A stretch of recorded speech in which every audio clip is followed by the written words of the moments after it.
So WhatsApp guys welcome back it's me प्रार्थना। So यो दिन चाहिँ मैले इन्ट्रो खिच्न भ्याइनँ किनभने बिहानै हिँडेको अनि मलाई निन्द्रा पनि लागिरहेको थियो। तर यो चाहिँ अहिले 7 बाटो हो अनि we are going to Mustang. हामी धेरै जस्तो आउट अफ भ्याली जाँदा चाहिँ सीता पाइलाको बाटो जान्छौँ। So this is the road.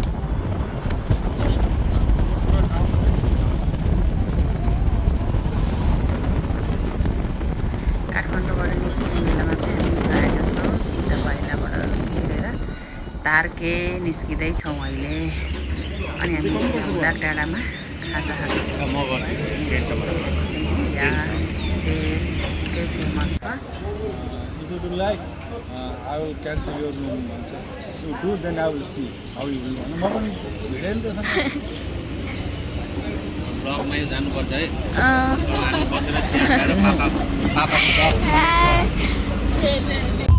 अनि बाबाको स्टोरी टाइम सुनेर चाहिँ अब म मामुलाई गाडीमा जिस्काउँदै थिएँ किनभने के गरम भयो। सो यस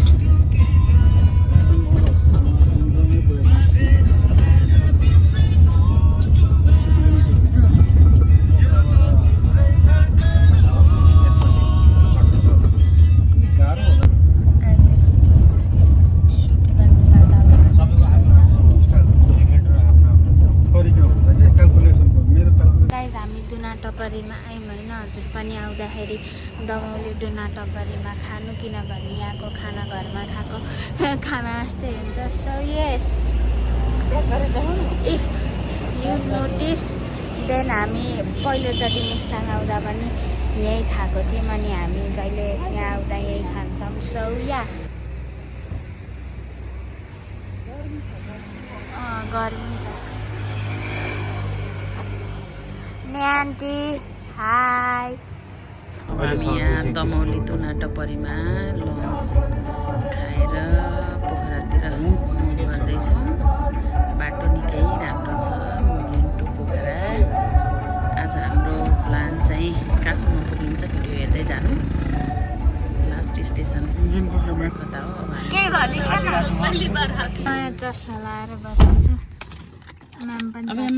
चस्मा लाउँदैछु। यस अनि अब बाबा चाहिँ पछाडि सिटमा छु अनि हामी चाहिँ अब लुम्ले पुग्यौँ।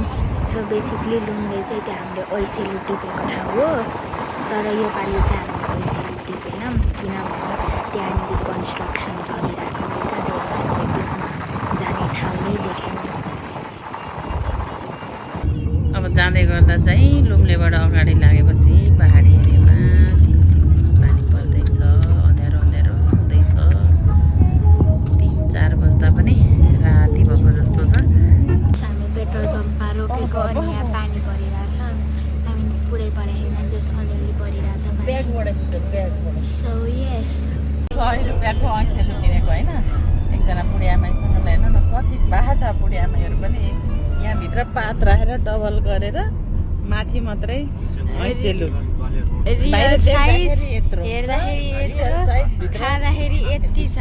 सिधा राखेको छ त खाँदा यति मात्रै छ। त्यति भित्रबाट चाहिँ यस्तो पात राखेर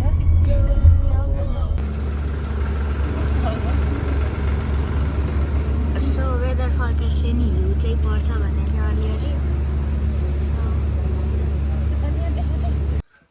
अब लामो ड्राइभ पछि हामी बेनी पुग्दैछौँ। अनि त्यसपछि त्यहाँ हामी चिया खाने ठाउँमा रोक्यौँ। नानीले कुकुरलाई बिस्कुट दिँदैछ।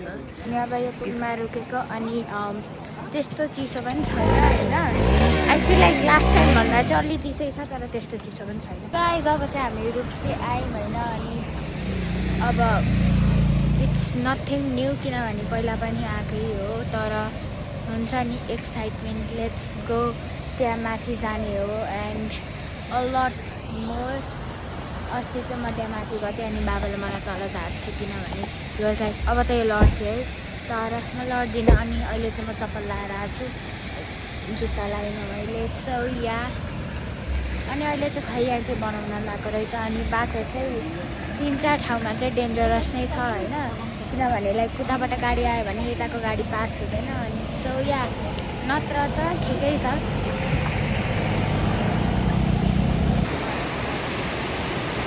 चाहिँ हामी यो पुलमा हेर्दैछौँ होइन कस्तो बााउन्सी पुल रहेछ फर्स्ट टाइम हालेको कस्तो चाहिँ तर्सिन र यस्तो रुप चाहिँ फर्स्ट तर ब्यारिकेड चाहिँ राम्ररी देखिँदैन होइन सौरभ अङ्कल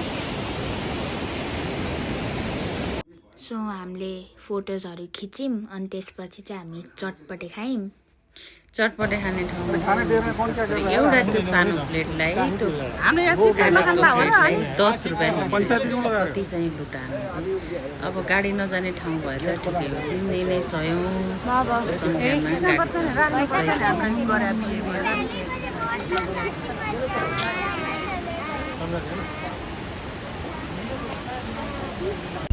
अनि एसेड बाटो चाहिँ डेन्जरस थियो है अब यो ठाउँमा चाहिँ साइडबाट गाडी आयो भने जाँदै गरेको गाडी पास हुँदैन अनि त्यस्तै इन्सिडेन्ट चाहिँ एउटा बससँग भएको थियो बस पनि जाँदै थियो एउटा गाडी पनि आउँदै थियो त्यही भएर त्यहाँ एकछिन जाम पर्यो तर the bus past safely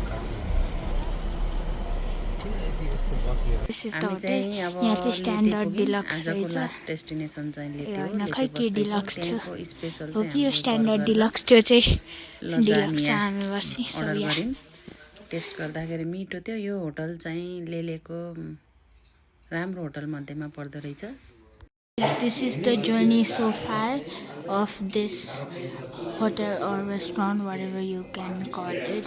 So basically at first they started with this and tent.